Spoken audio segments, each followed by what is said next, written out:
Hi guys, welcome back to a new Pinterest marketing tips video. In this video, we'll show you how to find and save viral pins. Just like on other social media platforms, such as sharing someone else's post on Facebook, retweeting on Twitter, or sharing a post on LinkedIn, Pinterest also allows you to save pins that you like. And that's what we call saving a pin. Just like how we share viral or favorite posts on Facebook and Twitter, on Pinterest, we can find viral pins, those with high impressions and engagement, and save them to our boards. In today's video, we'll show you some tricks and strategies you can apply to find and save those viral pins. For example, if we search for a keyword like places to travel, we'll see lots of related pins. We can go through the designs we like one by one. Along with that, when we visit these pins, we'll also check how many likes and comments they have.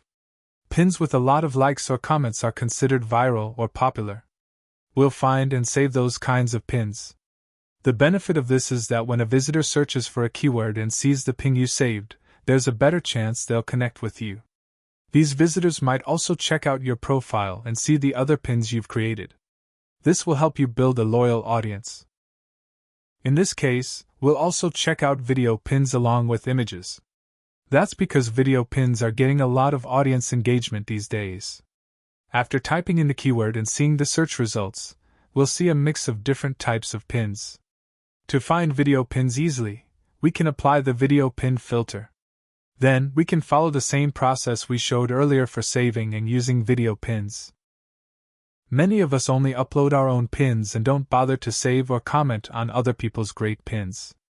But doing this is actually important for our growth on Pinterest. From now on, we should aim to save at least 2 or 3 viral pins from others every week. We've already saved a bunch of pins. To see these saved pins, we have to go to our profile and check under the Save tab.